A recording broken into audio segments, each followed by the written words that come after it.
What? Okay.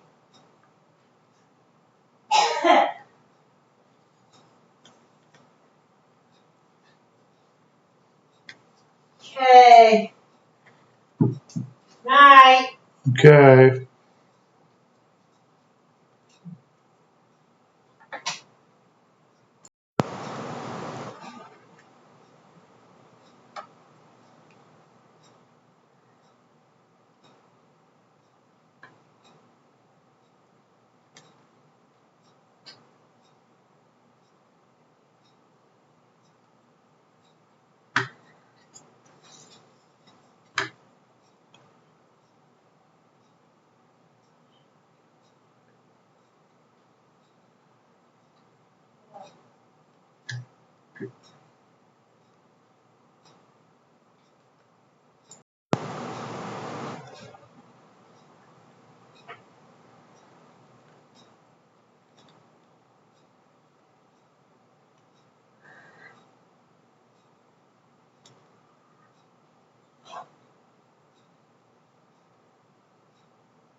Well, I had to record this because earlier I did a search and it said it was coprolite, dung. So I don't know. Now it's kind of like, well, what is it? What is it? Let's get this straight. I say, what's so hard to maneuver this here when you're looking? So anyway, it's a jasper, they say. I don't know what we got here is a crinoid stem, beautifully.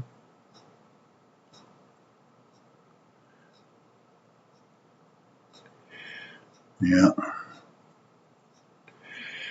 nicely done. Just imagine that.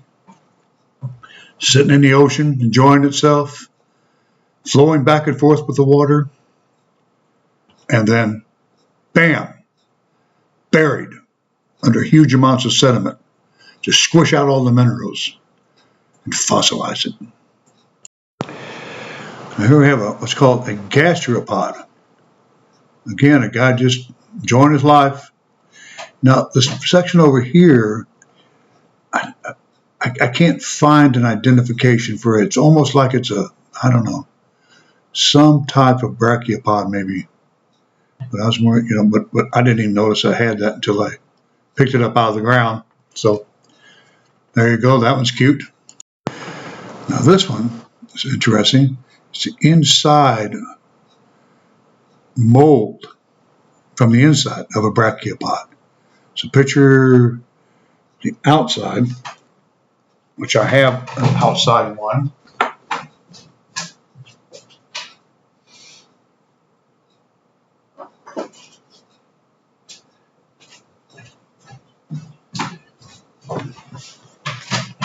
That would be like this one. Okay. Let's go see if I can get this up here. Let's see here. It's kind of hard to see this in the camera.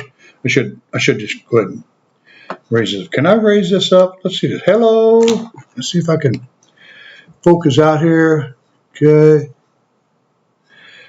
Out here, back up there. I don't want to be at thousands of degrees. Oh man, I am not going to be able to do this anyway. So this is an inside of the brachiopod. Just trust me. Trust me. I'm an engineer. It's cool. That's for sure. Everyone should be familiar with this. Your crystallized sponge, right? I believe so. I'll double check on that.